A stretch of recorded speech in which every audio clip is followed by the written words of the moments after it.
I want to break the service contract, write a report and return to Russia. I don't give a damn about this money already, because I'm tired of lying. I pray here, I read the Bible, the New Testament. Here, you are going nuts.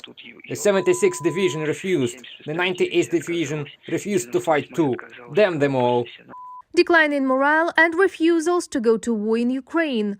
Ukrainian intelligence and the security service are increasingly recording such facts in the intercepts of conversations between Russian military personnel and relatives. A large number of killed and wounded, as well as the supplies of Western military equipment into service with the armed forces of Ukraine, frighten the Russians. It is becoming more and more difficult for the aggressor's army to replenish the ranks of the occupation force on the front line.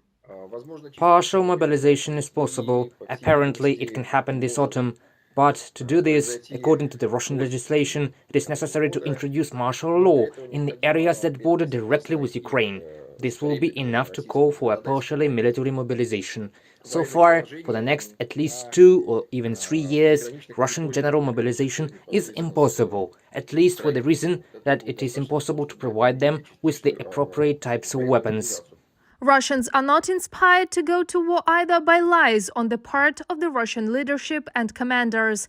According to Putin, conscripts do not take part in the so-called special operation. But in fact, even those sailors who survived on the Moskva cruiser after it was sunk by the Ukrainian military are planning to be sent back to the front line. This is written in the media, referring to the words of the parents of conscripts.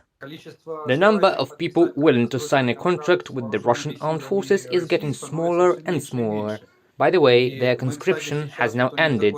On June the 15th, they extended it in order to catch the necessary number to call up personnel for military service.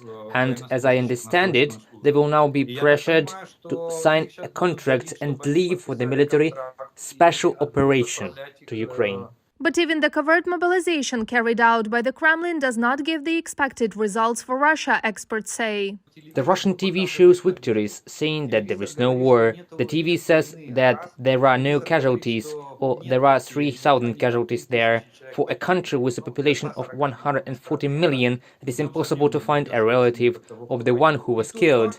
And then bang, a man lying on a sofa who listens to such victorious news from the mouth of General Konashenkov, and then he receives a summons, comes to the military registration and enlistment office, and they tell him, "Do you want to go to Ukraine for a special military operation?" And he says, "Wait, why do I have to go? We have a lot of victories." Experts believe that those who carried out criminal orders on the territory of Ukraine will definitely face international justice. Both Ukrainian and foreign experts record war crimes, which do not have a statute of limitations. The U.S. Attorney General's office has created a special group in Ukraine. It will be headed by the famous Ali Rosenbaum, the employee of the Ministry of Justice, an American of Jewish origin. He is called the best Nazi hunter of the United States. Russian aggression against Ukraine in the broadest sense and historical understanding will end only after the verdict of the International Criminal Court against Putin and his Chekist fascist gang on the fact of planning, unleashing and waging an aggressive war of Russia against Ukraine comes into force. Reported by Marina Stepanenko, Larissa Zubenko, UATV News.